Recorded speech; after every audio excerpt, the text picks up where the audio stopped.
ये है यूके में रहने वाला पाकिस्तानी नयाज सलीमुल्लाह, जिसने यूके में रहने वाली एक 5 बच्चों की मां गोरी के साथ रात को 2 बजे नेकी की। लेकिन उस नेकी का बदला इस आदमी को ऐसा मिला कि थाने, कचहरियां, खानदान, हर चीज इस आदमी को फेस करनी पड़ी। और वो सारा किस्सा जो है ना आपके साथ मैं जल्दी जल्दी शेयर कर देता हूँ। फिर आप देखिएगा कि हम अक्सर आपके साथ जो वीडियो शेयर करते हैं कि जी पाकिस्तानी ने वहां पर ये कर दिया, वो कर दिया, यानी कि बुरा काम कर दिया, तो वो फंस गया।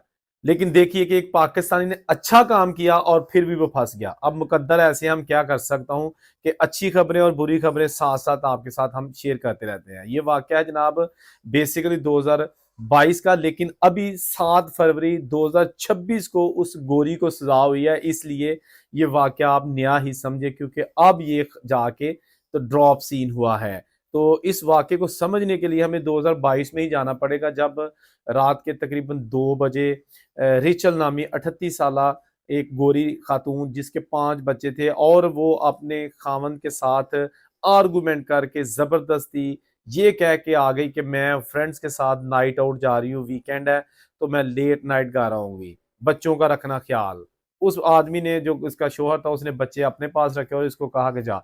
ये तैयार श्यार हो के, आपको पता ना कि जो बाहर के मुल्क में आप लोग रहते हैं हम सारे, तो हमें पता है कि वीकेंड पे जब तक गोरे जो है ना वो क्लबों में ना जाए, नाइट लाइफ ना एंजॉय करें, उस वक्त तक शायद उनकी जो वीकेंड है ना वो उसका मफहूम पूरा नहीं होता।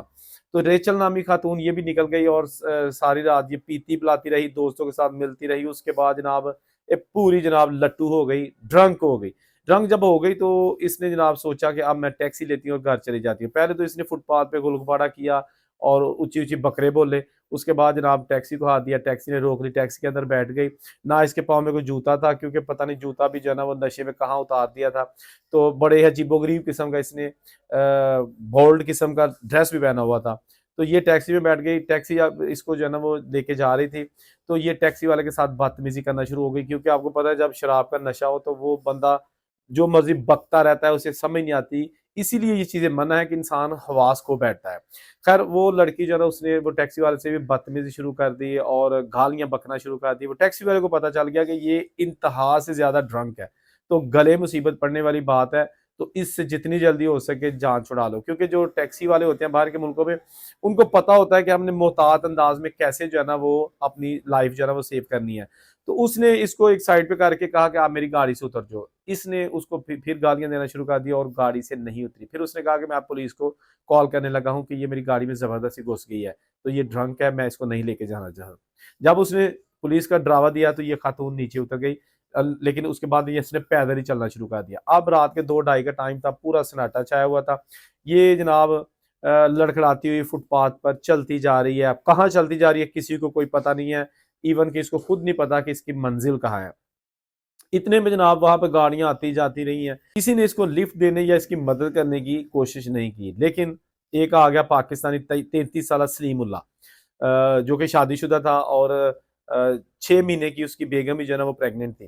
तो ये जनाब इंतहाई शरीफ किस्म का इंसान था, जो कि बाद में पता चला। इसने सोचा कि यार एक खातून है, जो भी है, तो मेरे पास गाड़ी है, तो चले पूछ लेते हैं कि अगर इसको मेरी हेल्प चाहिए तो कर देंगे, नहीं चाहिए होगी तो ना इसे। इसने उसके पास गाड़ी पार्क की और कहा कि आपको क्या मसला है, क्या आपको हेल्प चाहिए। तो उसने कहा हाँ मैं घर जाना चाहती हूँ, लेकिन वो अभी भी ड्रंक थी। तो इसने कहा आपको पता है कि आपका घर किधर है? उसने कहा हाँ मैं आपको बताती हूँ। इसने उसको बिठा लिया गाड़ी में। गाड़ी चलती गई, ये उसके साथ बातें करती रही। लेकिन वो जो लड़का था सलीमुल्लाह, अब वो भी ब्रिटिश पाकिस्तानी है, वो वहां पे कोई आम लफंडा टाइप तो बंदा नहीं था। उसे पता था कि यहाँ पर क्या क्या चीजें गले पड़ सकती हैं। तो उसने जब ड्राइव कर रहा था ना, तो अपना मोबाइल रिकॉर्डिंग पे लगा लिया था और पास ही रख लिया था। और ये लड़की का जब घर आ गया, इसको किया उसने बाहर निकल के सी ऑफ करने लगा। तो उस लड़की ने इसको कहा कि जिस तरह के वहां का कल्चर होता है कि हग करना गैर मर्दों के साथ भी, यानी कि गले लगाना, जब मिलते हैं या जब सी ऑफ करते हैं तो गले लगा के ना तो वो मिलते हैं। तो उस लड़की ने भी इसको गले लगाना चाहा, लेकिन ये मौलवी टाइप बंदा था। इसने कहा नहीं नहीं ठीक है, इस ओके, हो गया हो गया। लेकिन मोबाइल में रिकॉर्डिंग चाह रही थी। तो वो बंदा जनाब सलीमुल्लाह साहब जनाब वहां से गाड़ी ली और अपने घर चले गए। जो ही वो वहां से निकला, इस खातून ने पुलिस को कॉल कर दी कि जिस तरह एक पाकिस्तानी टाइप लड़का था, तो वो मुझे जनाब उसने जबरदस्ती मेरे साथ ज्यादती की है और मुझे छेड़ा है। मैं ड्रंक थी तो मेरी जिस्म को नोचता रहा है, जैसे भी उसने भरपूर किस्म के गलीज किस्म के इंतजाम लगा दिए। पुलिस ने जनाब कहा कि अगर हम उसको इन्वेस्टिगेशन करेंगे तो आप पहचान लोगे। उसने कहा जी बिल्कुल पहचान लूंगी। तो ये लड़का उतनी देर में घर जा चुका था अपना बीवी के पास। तो पुलिस ने जब सीसीटीवी और सारे जो उसके घर के लड़की के कैमरे थे वो भी चेक किए तो उसकी नंबर प्लेट सामने आ गई। अब बाहर के मुल्कों में अगर किसी गाड़ी की नंबर प्लेट मिल जाती है ना तो सब मिले के सारा मसला हल हो गया। हर जो है ना वो इंफॉर्मेशन नंबर प्लेट के जरिए उस आदमी की मिल सकती है। तो उन्होंने जब नंबर प्लेट देखी उसके बाद जनाब उसके घर जाके दरवाज़ा खटखटाया, उसने दरवाज़ा खोला। उन्होंने कहा जी कि आप अंडर इन्वेस्टिगेशन है, आपको हमारे साथ पुलिस स्टेशन चलना होगा। अब उसकी बेगम भी देख रही है कि ये क्या चक्कर है, मेरा मियाँ तो बड़ा शरीफ है और हम कोई चोर डाकू थोड़ी है, कोई ड्रग डीलर थोड़ी है। लेकिन इन्होंने पूछा कि वजह क्या बनी? उन्होंने कहा जी आपने फलां नाइट को एक गोरी को जो है ना उसके घर ड्रॉप किया था। इसने कहा जी बिल्कुल किया था। इन्होंने कहा जी आपने उसके साथ जो नाज़ेबा हरकतें की है ना, वो कंप्लेन उस गोरी ने किया और अब आपके ऊपर जो है ना केस चलेगा।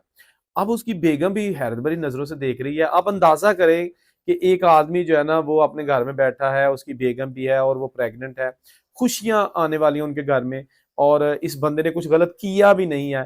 तो पुलिस आके कह दे, गलीज़ इल्ज़ामात लगाने शुरू कर दे, जो उस खातून की जानिब से डायरेक्ट आए थे। तो क्या बीती होगी ऐसे ख़ानदान पर? ऐसा इल्ज़ाम जो है ना वो घटिया किस्म का इल्ज़ाम अगर झूठा भी हो ना, तो उसके बावजूद जो ज़िंदगी में इंसल्ट और बदनामी आ जाती है ना, वो सारी ज़िंदगी दबानी जो है ना वो लोग कहते हैं नहीं, नहीं, नहीं कीता होगा कुछ। पुलिस अगर कह भी दे ना कि नहीं ठीक है आप बेगुनाह हो आप जाओ, फिर भी जो है ना वो लोग कहेंगे कि नहीं दाल च कुछ काला है। या अपने मुँह से मान रहा है कि मैंने हाँ, गोरी को लिफ्ट दी थी रात को 2 बजे, तो किया भी होगा। एनीवेज़ वो इसको अपने साथ थाने ले गए। उन्होंने इसको तकरीबन 36 घंटे अपने पास रखा और पूरी इन्वेस्टिगेशन की। इस आदमी की जान इसलिए छूटी कि इसने वो चैट सुना दी। उसने कहा देखें, मैंने उसकी हेल्प की है और मुझे पता था कि शी इज़ अ ड्रंक, तो मैंने रिकॉर्डिंग भी साथ इसलिए कर ली कि अगर कोई ऐसा-वैसा काम होगा तो मैं कम से कम सेफ साइड खेल सकूँ।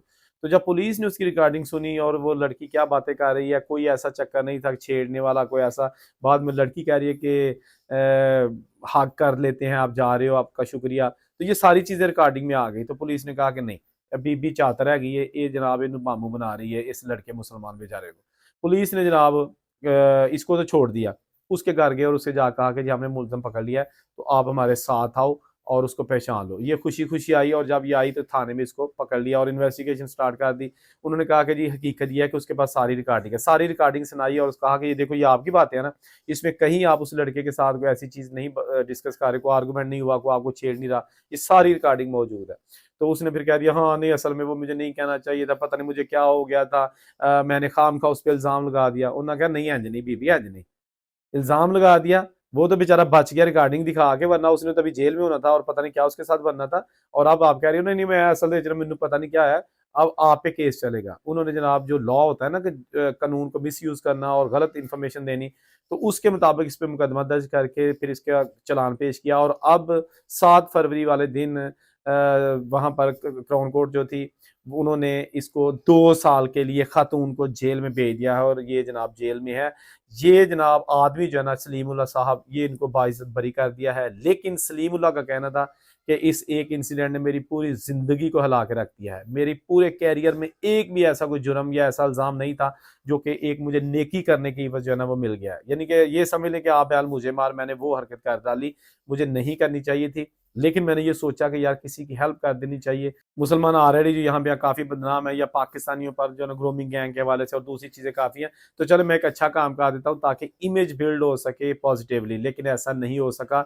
उस खातून ने इसको देखते ही कह दिया कि यार मुल्ला हैगा मौलवी है ते इन्हू ठोक दियो। और वैसे भी आजकल यूके में जो है ना वो पाकिस्तानी का नाम लें जिसने ज्यादती किया है, तो लोग अदालतें मान जाती हैं, लेकिन अदालतें अंधी नहीं होती। अगर की होगी तो मानेगी, नहीं की होगी तो नहीं मानेगी। तो सलीमुल्लाह ने अब शायद वो घर भी छोड़ दिया क्योंकि उसने कहा कि जी मोहल्ले में बड़ी इंसल्ट हो गई है, हर एक को पता चल गया जी इन्हें बीबी रात ने चुकी सी, पता नहीं की कीता ਉਹਦੇ ਨਾਲ इन पुलिस चुक के लै गई सी। तो आपको पता ना ये पाकिस्तान में भी होता है कि एक बार बंदा बेशक शक की बुनियाद पर थाने से चक्कर लगा के आ जाए ना 1 घंटे के लिए, तो सारा मोहल्ला कहता नहीं भाजी को काली दाल च काला है, इन्हें कीता होएगा, झूठ मारदा पिया, ये पैसे दे के छोटा है, जो कुछ भी है। चलो वो तो यहाँ हो गया ना, वहाँ पैसे नहीं होते, वहाँ मेरिट पे ही काम होते हैं। बहरहाल ये स्टोरी थी कि सम टाइम ऐसा होता है कि बंदा करता कुछ है, तो उसका नतीजा कुछ भुगतना पड़ता है। अल्लाह ताला से दुआ है कि अल्लाह ताला तमाम अफ़राद को अपने हिफ्ज़-ए-मान में रखे। वीडियो को लाइक, शेयर ज़रूर कर दीजिएगा। अल्लाह हाफ़िज़।